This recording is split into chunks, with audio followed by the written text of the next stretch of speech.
I'lam, ketahuilah, anna afdhalal qiraati maka nabi shalah. Paling bagusnya membaca Al-Quran ketika dalam sholat. Paling bagusnya membaca Al-Quran dalam sholat.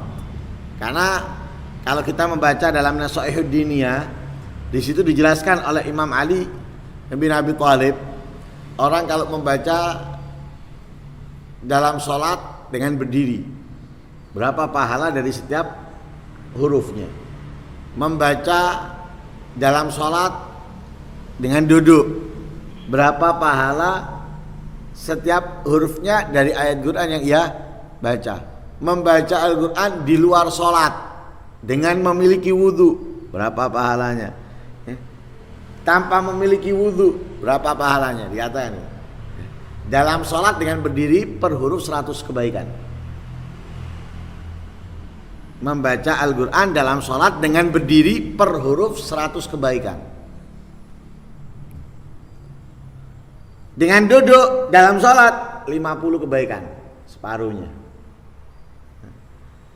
Di luar sholat dengan wudhu, di luar sholat membaca Al-Quran dengan memiliki wudhu 25 kebaikan per hurufnya. Tanpa memiliki wudhu 10 kebaikan per hurufnya. Loh, apakah boleh membaca Al-Quran dengan wudhu? Boleh, yang penting orangnya enggak dalam keadaan janabat, orangnya tidak memiliki hadas besar, boleh membaca Al-Quran. Baca Yasin enggak punya wudhu, enggak masalah. Baca Waqiah enggak baca Yasin, enggak apa-apa. Orang yang hafal Quran misalnya mau membaca Al-Quran, dia enggak punya wudhu, baca aja. Yang enggak boleh itu kalau memegang atau membawa, dengan perincian yang ada. Kalau membacanya walaupun nggak punya wudhu nggak masalah, dan tetap mendapatkan pahala per hurufnya 10 kebaikan. Nah, karena itu di sini paling afdal yang membaca Al-Quran yang dikerjakan di dalam sholat, apalagi dengan berdiri. Kalau sholat fardu pasti berdiri bagi yang mampu. Tapi kalau sholat sunnah walaupun yang mampu bisa duduk. Kalau dia duduk kemudian dia membaca Al-Quran, ya separuh daripada pahala membaca Al-Quran dengan berdiri. Karena itu para salaf mengajarkan untuk memiliki rutinitas membaca Al-Quran dalam sholat malam. Jadi harus punya rutinitas membaca Al-Quran dalam sholat. Karena itu mereka itu ada rutinitas membaca Al-Quran dalam sholat dengan menghatamkannya. Ada rutinitas di luar sholat untuk dihatamkan, tapi ada hataman di dalam sholat. Kalau kita kan nggak dua-duanya, oco dewe itu nggak dua-duanya, nggak menghatamkan sendiri, apalagi menghatamkan dalam sholat. Ya tapi alhamdulillah lah darusan sih, alhamdulillah sih mau Quran kan gitu ya, alhamdulillah. Tapi punya rutinitas sendiri, jarang membaca di luar sholat atau di luar darusan. Nah, tapi mereka enggak, ada membaca Al-Quran dengan hizib darusan, ada membaca Al-Quran bukan dalam sholat, ada membaca Al-Quran di dalam sholat. Nah itu. Dan madhabnya Imam Syafi'i dan selainnya memperlama berdiri dalam sholat itu lebih afdal daripada memperlama sujud. Jadi memperlama berdiri lebih afdal daripada memperlama sujud, seperti yang dikatakan dalam madhab Imam Syafi'i.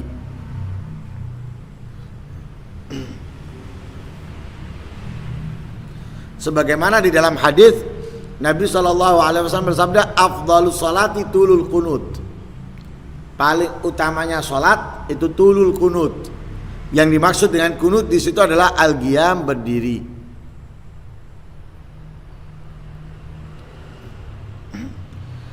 Dan banyak dinukil bahwa Rasul Shallallahu Alaihi Wasallam lebih banyak dinukil bahwa Rasulullah itu melamakan berdiri daripada melamakan rukuk dan sujud. Banyak dinukil riwayat dalam sholatnya Rasulullah itu kalau dikumpulkan lebih banyak lama berdiri daripada lama ruku dan sujud. Ada yang menjelaskan Rasulullah lama ruku, lama sujud. Tapi kalau dibandingkan dengan riwayat yang menjelaskan atau perkataan para sahabat yang menjelaskan bahwa Rasulullah itu sering lama berdiri, lebih banyak lama berdirinya. Banyak ya, lebih banyak riwayat yang menjelaskan bahwa Rasulullah lebih banyak lama berdirinya, di antaranya yang membuat bengkak kakinya Rasulullah. Nah, membuat bengkak kakinya Rasulullah. Kenapa? Lama berdiri. Ya, lamanya berdiri atau panjangnya berdiri sehingga membuat bengkak kakinya Rasul sallallahu alaihi wasallam.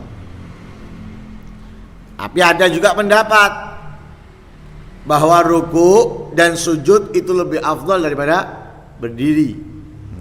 Memperlama sujud dan ruku lebih afdal daripada memperlama berdiri. Juga dengan dalil hadisnya Rasulullah. Rasulullah bersabda, "Aqrabu ma yakunul abdu min rabbih wa huwa sajid." Paling dekatnya seorang hamba kepada Allah Tuhannya ketika ia sujud. Sehingga para ulama juga berkata bahwa sujud itu lebih agung, paling agungnya ya, sujud paling agungnya rukunnya sholat. Sujud paling agungnya rukun sholat, karena itu dilakukan setiap rakaatnya 2 kali.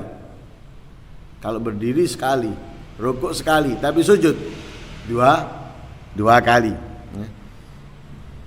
Dan itu semuanya karena apa? Meletakkan anggota termulia dari manusia di tempat di pijakan kaki ataupun sandal, yaitu dahi.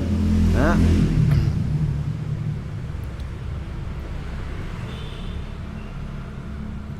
kalau yang mengatakan bahwa ruku itu lebih afdal daripada berdiri, karena ruku adalah kendalinya sholat.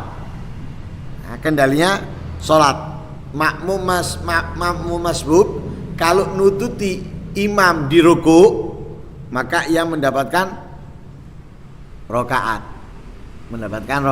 Nggak nututi imam di ruku, nggak mendapatkan rokaat. Kendalinya ada di situ.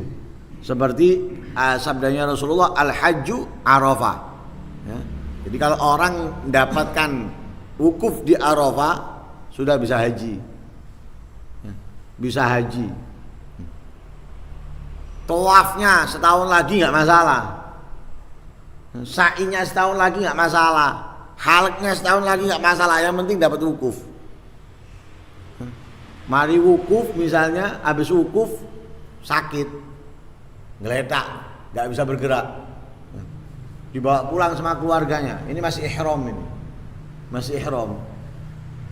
ini nggak bisa bergerak, lumpuh misalnya 2 tahun, 2 tahun dia ihram. Nggak boleh pakai sabun, nggak boleh pakai yang berjahit dan yang lain sebagainya. Kenapa? Karena dia masih ihram. Kalau dia pakai yang wangian, yang berjahit, kena dam. Kena dam. Bulan Syawal atau bulan Maulid berangkat dia. Tawaf ifadhah, sa'i, halak misalnya, selesai hajinya sudah. Selesai hajinya. Nah, al-hajju arafah, sama dengan rukuk dalam sholat. Nah, karena itu ada yang mengatakan bahwa rukuk dan sujud itu lebih afdal dengan pernyataan bahwa rukuk itu adalah kendalinya sholat. Tapi ada yang membagi. Ya, Imam Ishaq bin Rahawai, ya, beliau membagi.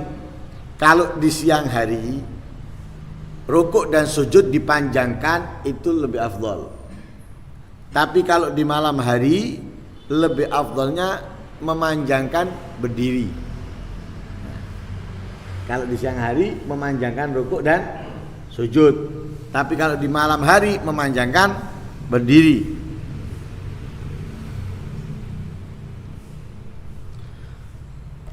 Wa ammal qiraatu fi ghairi shalah. Adapun membaca Al-Qur'an di luar salat, fa afdaluha qiraatul lail wa nisful akhir minal lail afdal minal awal. paling utamanya membaca Al-Quran di luar sholat, yaitu membaca di malam hari. Malam itu kan lama, dari terbenamnya matahari sampai terbitnya fajar itu malam. Dari terbenamnya matahari sampai terbitnya fajar itu malam. Lah dari waktu malam mana yang paling afdol?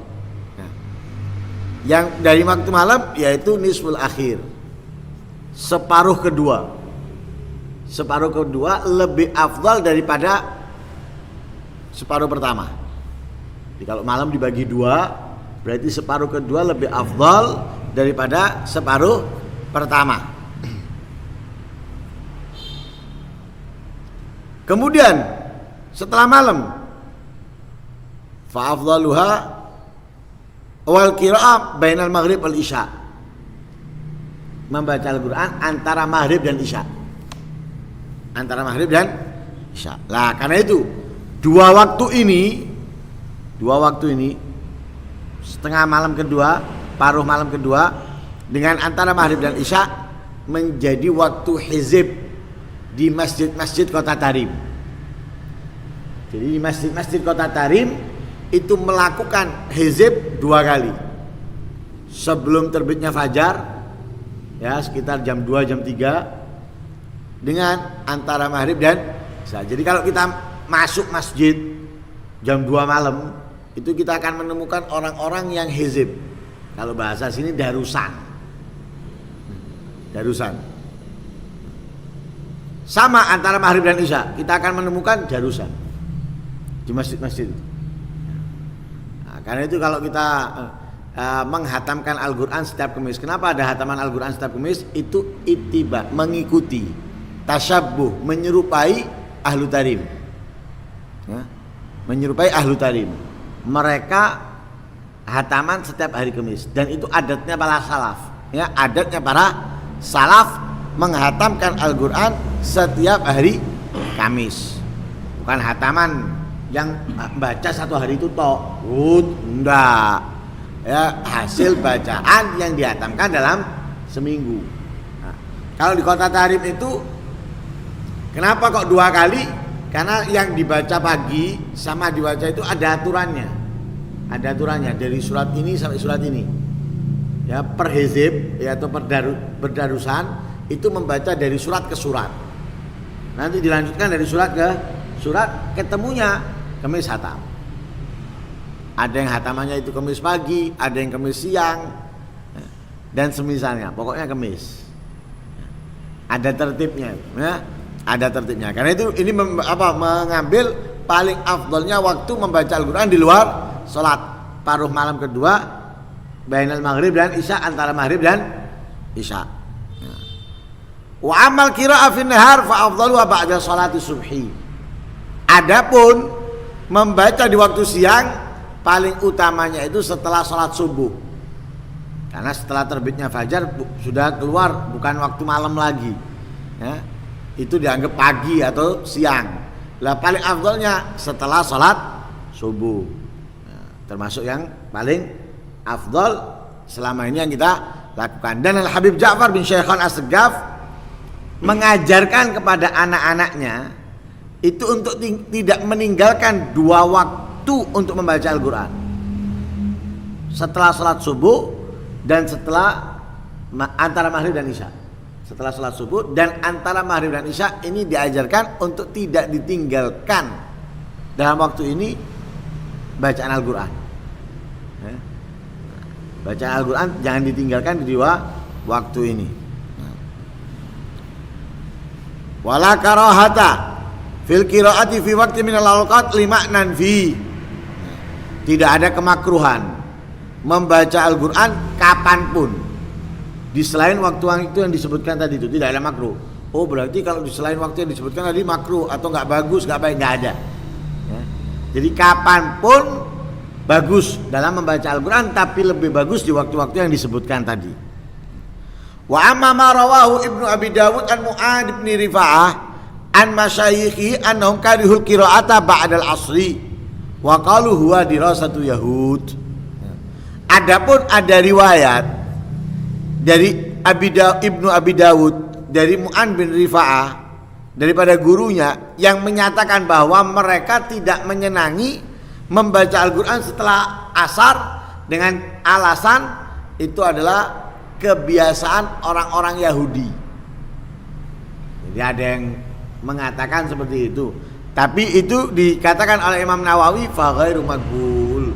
Hal tersebut itu enggak bisa diterima, la aslalahu, enggak ada dasarnya. Tidak berdasar. Tidak berdasar sama sekali pernyataan tersebut. Wa yakhtaru minal ayyam, adapun yang kalau daripada hari, kalau tadi itu waktu. Kalau hari yaumul jum'ah wal itsnain wal khamis wa yaumu arafah. Hari Jumat, hari Senin, hari Kamis dan hari Arafah. Itu kalau hari. Nah, kalau hitungan 10 hari. Nah, kalau minal aksar dari 10 harian. Nah, kalau dari 10 harian yaitu berarti 10 hari terakhir bulan Ramadan, 10 hari pertama bulan Dzulhijjah, ya, kalau dari bulan-bulan Ramadan.